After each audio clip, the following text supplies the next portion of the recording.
조선인 이수정은 서양 문명에 대한 호기심을 품고 신사유람당과 함께 일본으로 떠날 기회를 얻는다. 그곳에서 예수를 믿고 조선의 복음 전파를 위해 미국에 SOS 편지를 보낸다. 그 편지는 미국 기독교 잡지에 실리게 되고 편지를 읽은 언더우드는 약혼녀를 만나 조선에 가겠다고 한다.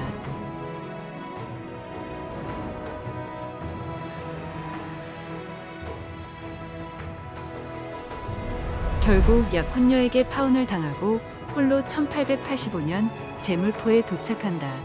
안식년 휴가 중에도 조선을 향한 사랑이 더욱 뜨거워진 언더우드는 신학교와 선교단체를 다니며 강의했다.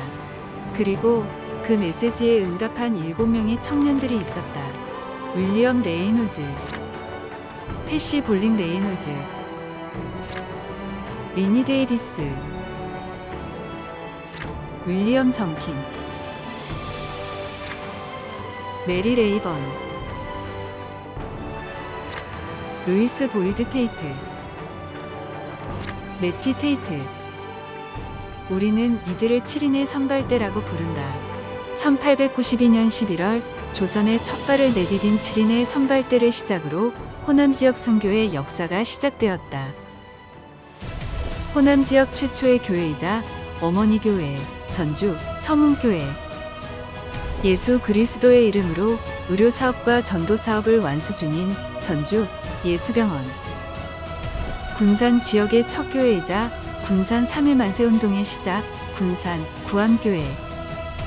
전통적인 한옥양식으로 만들어진 기역자 모양 예배당 두동교회. 복음으로 주인과 하인의 신분을 초월한 아름다운 섬김의 이야기가 있는 금산교회.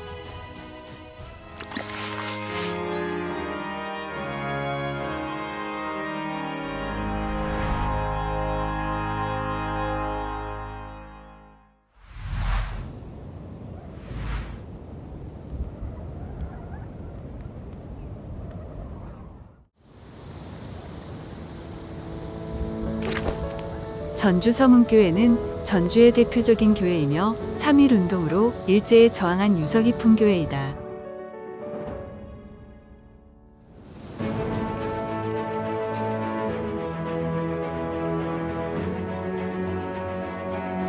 특히 6대 김인전 목사님과 7대 배은희 목사님은 신사참배에 거부하고 3.1 운동과 조선의 독립에도 큰 힘을 쏟았다.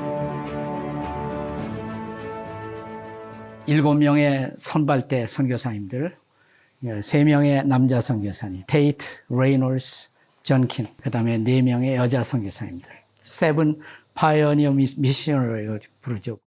전킨 선교사님은 3 아들을 잃어버렸어요. 그 당시에 풍토병 여러 가지 위생이 열악했기 때문에 낳자마자 3 아들을 먼저 보냈단 말이죠. 전킨이 세상 떠난 후에 부인이 미국에서 모금을 하고 종을 가져와서 달았죠. 그래서 남편의 그 죽음이 헛되지 않고 복음의 종소리가 계속 이렇게 울려 퍼지기를 원하는 마음으로. 그때 당시 물론 이제 자녀들도 있었지만 다 풍토병으로 죽고 부인 되시는 그 사모님께서 이제 미국으로 들어가셔서 그해 1908년에 이제 가셔서 종을 보내주셨습니다. 그래가지고 그 종을 이제 최초로 군산으로 와가지고 군산에서 달구지로 여기까지 와서 이제 종을 달아가지고 최초의 우리 한국에 이제 종파업이 됐는데 불행하게도 일제시대에 따라 이 종을 그만 일제 이제 빼앗기고 난 다음에 그래서 다시 지금 현재 있는 종은 이제 그 다음에 비슷하게 제작한 그런 종으로 만들어서 이 종각은 그때 그대로 보존하고 있습니다. 옛날에 쓰던 교족부. 선교사님들 글씨예요, 이게. 그래서 우리 선교사님들이 한글로 이렇게 쓰신 교인 명부 기록들을 이렇게 한글을 그래도 잘 쓰셨네. 선교사님들이 한국 이름을 이렇게 명부를 이렇게 쭉 기록하는 거. 7인의 선발대 선교사들은 호남 지역 곳곳을 방문하여 교적부를 작성하고 성경 번역, 진료소를 개원하는 등 교육과 의료 사업에 힘을 쏟았다.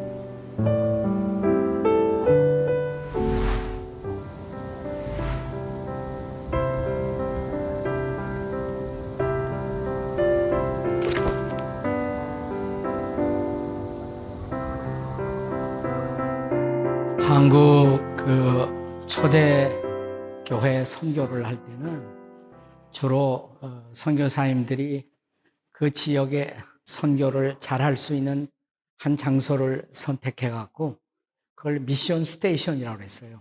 근데 이 전주에서는 전주 은송리가 선교사들이 선교의 모든 역량을 집중시킬 수 있는 한 장소를 선택해 갖고 거기다가 전주 서문박교회, 신흥학교, 기전여학교, 또 예수병원 이런 것들이 다 함께 있었단 말이에요. 병원, 학교, 교회.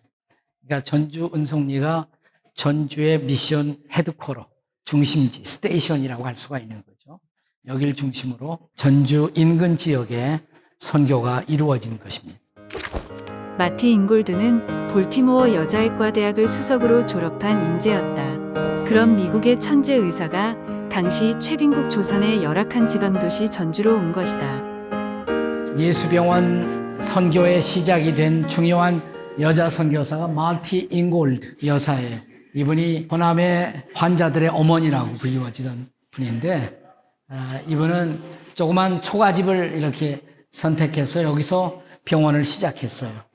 하지만 그가 28년간 선교를 하는 동안에 모든 병자들의 어머니처럼 섬겼는데 날마다 마티 잉골드가 기도한 기도 제목이 하나님 저를 이기적이지 않은 사람이 되게 하시고 거저받았으니 거저주게 하소서라는 기도를 날마다 했다고 그래요. 그래서 정말 섬김의 정신으로 환자들을 돌봤고 치료했던 마티 잉골드 여사를 통해서 전주 예수병원이 시작되었고 지금도 그 병원 사역이 계속되고 있는 것이죠. 성경 번역에 있어서는 전주 7명의 호남 선교사 중에 윌리엄 레이놀스 이분이 제일 중요한 역할을 했어요. 근데 이분은 사실 그 유명한 존스 홉킨스라는 대학이 있어요. 이 대학에서 외국어를 성경 원어를 전공했던 그런 분이에요. 그래서 굉장히 성경 원어에 해박했던 분으로서 성경 번역을 위한 조건과 자격을 갖추고 있던 대표적인 분이죠. 이분을 통해서 신약 성경도 완성되고 구약 성경도 완성되고 물론 이분이 혼자 한 것은 아닙니다. 다른 선교사들과 동력을 하게 되었고 또 한국인들이 이분의 성경 번역에 같이 협력자가 되어서 성경을 번역할 수 있었던 것입니다. 어느 나라나 선교가 이루어지면 제일 먼저 가서 성경을 번역하는 작업이 제일 먼저 이루어져요. 전주에서 복음을 받아들이고 하나님 앞에 특별히 쓰임을 받았던 여성 가운데 방해인 여사, 방해인 선생이 있었는데 이번에 별명이 거리의 성자라고 했다고 해요. 방해인은 기전여학교에서 신앙생활을 지도하고 거리에서 만난 고아와 거린 환자들을 돌보며 거리의 성자라는 별명을 얻었다. 한국의 테레사 같은 삶을 산 그녀의 죽음은 온 전주 시민이 애도했고 평소에 그녀가 돌보던 수십 명의 여자들과 고아들이 목을 놓아 통곡했다고 한다. 종교 개혁자들이 두 가지 커다란 기여를 했어요. 한 가지는 뭐냐면 우리가 예수 그리스도를 통해서 누구나 직접적으로 하나님 앞에 나아갈 수가 있다. 소위 성직자나 이런 사람들을 통해서 나가는 것이 아니라 그리스도를 통해서 누구든지 하나님 앞에 나아갈 수 있고 하나님과 교제할 수 있고 이걸 전신자의 제사장직이라고 말해요. 종교계의 두 번째 기여는 뭐냐면 하나님으로부터 직접적으로 누구나 다 소명을 받는다. 종교개혁자들은 모든 직업이 다 하나님의 소명이다 그랬어요. 직업이라는 말을 vocation, 라틴어로 vocatio라고 말하는데 그 뜻이 부르심이란 뜻이에요. 그러니까 하나님이 나에게 맡겨주셔서 내가 지금 이 일을 하고 있다면 그 일은 무슨 일이든지 다 거룩한 일이다. 한강 이남 최초의 의사 마티 잉골드는 의료 선교사, 전도사, 문서 선교 등 1인 다역을 감당했다. 그녀는 7인의 선발대와 함께 우리나라 근대 역사에서 중요한 위치를 차지하고 있다.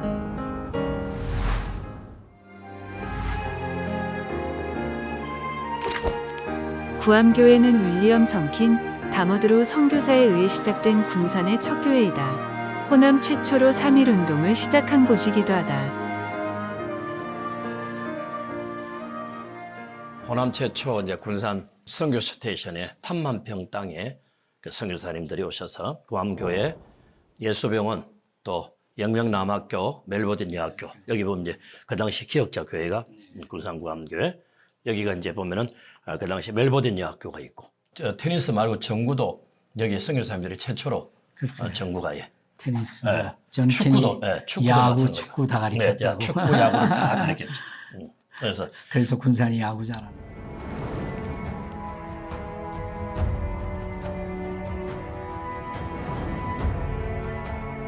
그 당시에 군산 인구가 한 13,000명.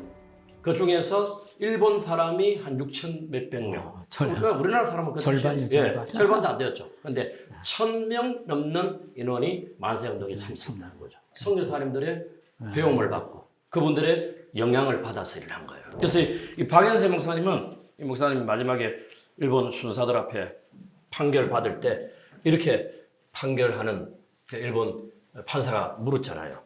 당신들이 믿는 예수를 믿으면 마지막에 심판을 받는다고 하는데 그 심판받는 대상에 우리 천황도 포함이 됩니까? 그렇게 물었대. 뭐라고 말합니까? 당연히 모든 사람은 예수님 앞에 심판받습니다. 천황도 당연히 심판받습니다. 그러니까 하나 더 질문을 하려대요. 예수 그리스도가 높느냐 천황폐하가 높느냐 이렇게 물어봤대. 극단적으로. 그때 하나님의 음성이 탁 들리면서 그래서 박연세 목사님이 당연히 예수 그리스도가 높습니다. 그래서 순교당한 분이에요. 그리고 이제 문용길 집사님 이분 같은 경우는 일본 순사들이 대한독립 만세하니까 팔을 하나 잘라요. 자르니까 남아있는 한 팔로 또 대한독립 만세. 그래 양팔을 다 잘린 분이 이분이에요. 만세운동으로 인해 박연세 목사를 비롯하여 교사 4명이 욕고를 치렀고 학생 11명도 6개월의 징역형을 선고받았다. 익선에서 만세운동을 벌였던 문윤계 열사는 4월 4일 그 자리에서 목숨을 잃으면서도 대한독립만세를 외쳤다.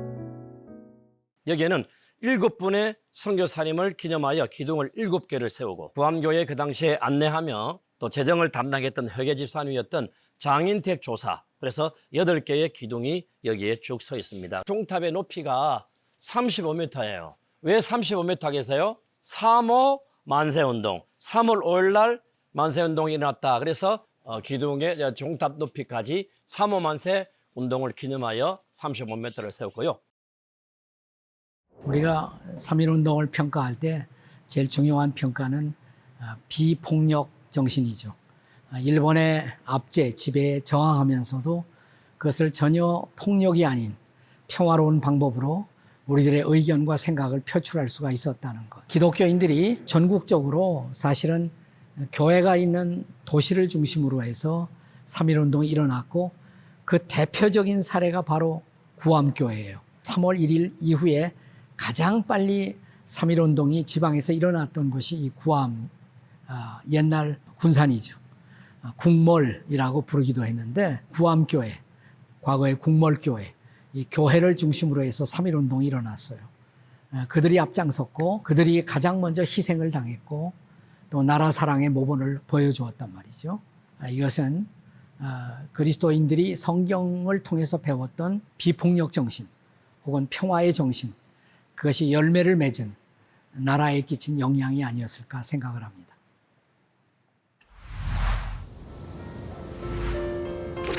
두동교회의 예배당은 김제 금산교회의 예배당과 더불어 우리나라에 남아있는 기역자 모양 예배당 중 하나이다. 울창한 소나무가 교회를 따사롭게 감싸주고 있다. 이쪽 지역은 루이스 테이트라는 선교사님이 다니면서 전도를 많이 했어요. 근데 여기 삼천석 부자가 살았는데 그 부자가 예수 믿을 생각 없고 그 와이프가 좀 아들을 낳아줬으면 좋겠는데 아들이 안 나오니까 누가 와서 예수 믿으면 아들 낳을 수 있다고 그러니까 먼저 이제 부인이 교회를 나오기 시작한 거지. 근데 진짜 아들이 낳았어. 아들 낳으니까 이 부자가 좋아갖고 옆에 있는 창고 같은 것을 개조해서 이렇게 교회를 만들어주는데 그 아이가 5년 만에 세상을 떠났다는 거예요. 그러니까 화가 나고 부자가 다 쫓아냈어, 교회에서. 다 나가라고. 그래서 돌아다니다가 방황을 하다가 찾은 곳이 바로 이곳이에요. 교인 중에 한 사람이 땅을 기증했는데 지을 목재도 없고 돈도 없고 근데 막 비가 오고 그래 갖고서 목재가 막 떠내려오고 있다고 누가 정보를 줘서 가서 전교인들이 가서 목재를 다 건진 거예요.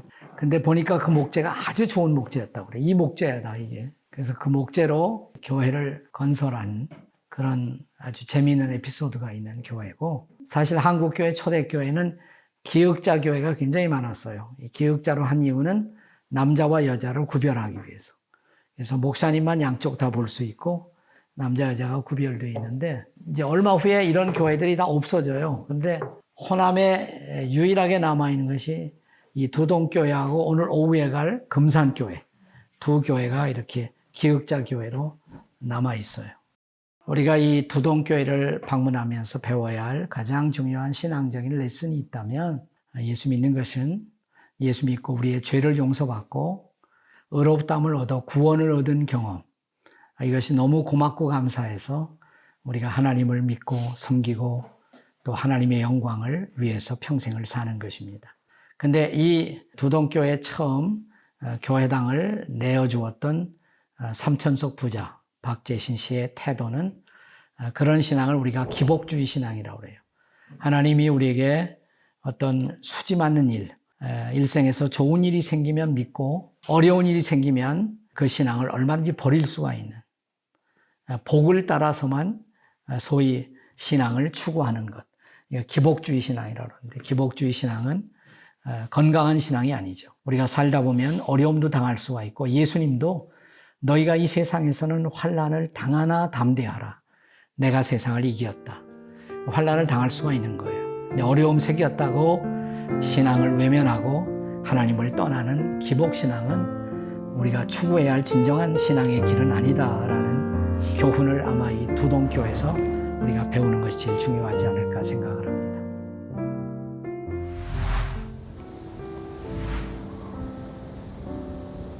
금산교회는 기역자형 교회 건물로 1908년 4월 루이스 테이트 선교사가 지역 주민의 도움을 받아 건립하였다. 기역자 모양인 한국 교회 초기 형태는 남녀의 구분을 나타내며 유교적 전통관을 강조하고 있다. 이것은 유교적 사상에 입각한 신분 제도의 엄격함을 보여주고 있다.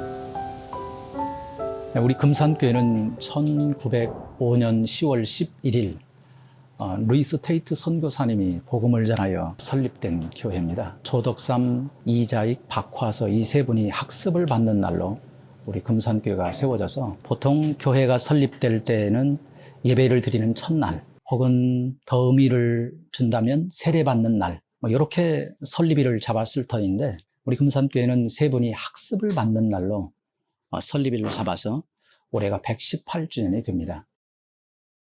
남자 출입문이 남쪽으로 되어 있고 남자 회중석인데 공간 넓이로 보게 되면 한옥 건축물은 칸수를 계산하게 되는데 창문 크기로 창문 수로 해서 4칸 그 다음에 여자 출입문은 동쪽으로 되어 있고요.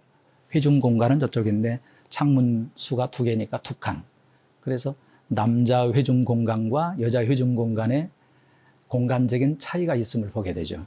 이렇게 된 것은 선교사님이 복음을 전할 때 남녀를 불문했겠지만 당시 여자들이 출입이 자유롭지 않았던 때에 여자들에게 접근하기가 쉽지 않았던 그런 때였기 때문에 선교사님들이 복음을 전하는 주 대상은 남자들이었고 남자들이 예수를 먼저 믿었고 다수를 차지하고 있었던 것이 우리 금산교회 예배당의 형태로 남아있다고 하는 것이죠. 올해가 118주년인데요. 남녀의 성비율이 정반대로 바뀌어 있습니다.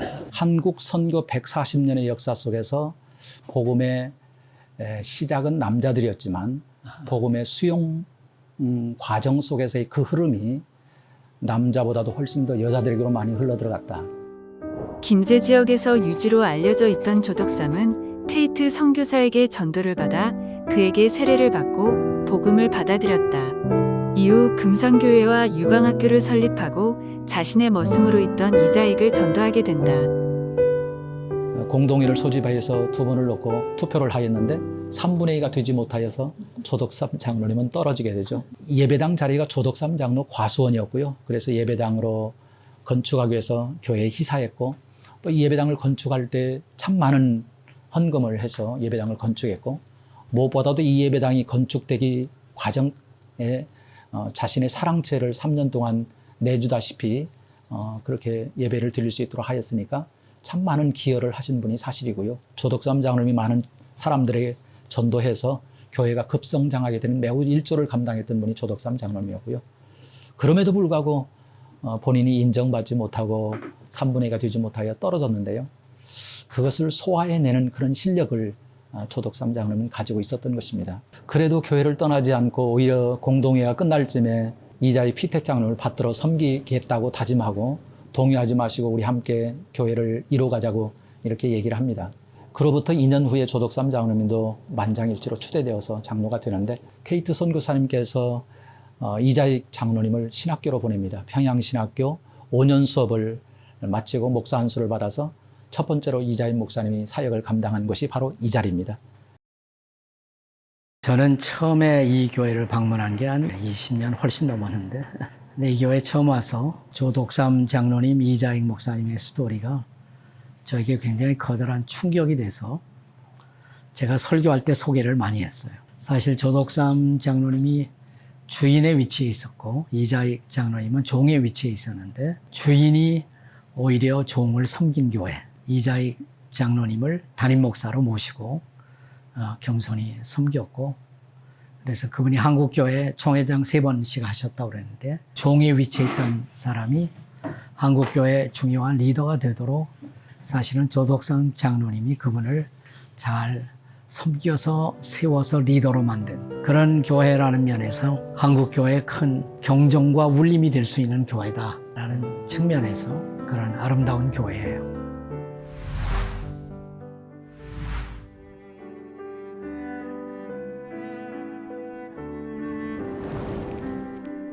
윌리엄 레이놀즈는 언어학 재능을 활용해 한글 성경 완역을 이루어냈다. 그의 아내 패시 볼링은 교사로 활동하다 결혼 후 한국 선교사로 자원하여 선교했다. 그리고 그의 자녀들이 선교사 가문의 매글이었다.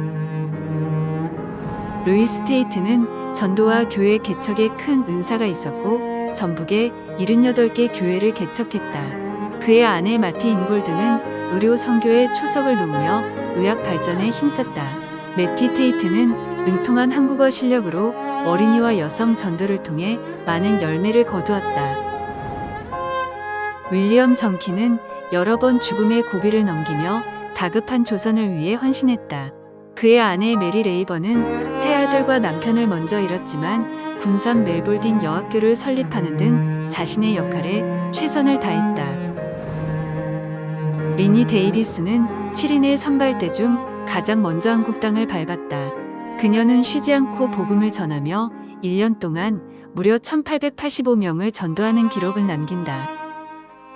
누군가의 헌신은 다른 누군가에게 사랑으로 전파된다. 7인의 선발대가 헌신한 역사는 뿌리가 되고 꽃이 되어 서울에 이어 가장 많은 기독교인을 보유하고 있는 지역으로 자라갔다.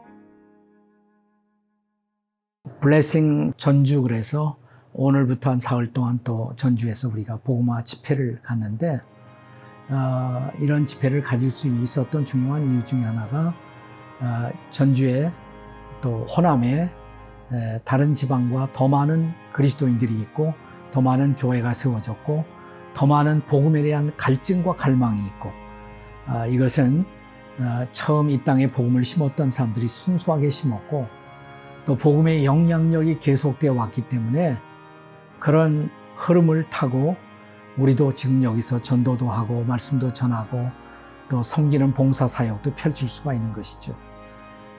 그래서 언제나 우리가 뿌린 씨는 결코 헛되지 않다. 그것은 때가 이르면 더 아름다운 방법으로 거둘 수가 있다는 말씀을 드리고 싶어요.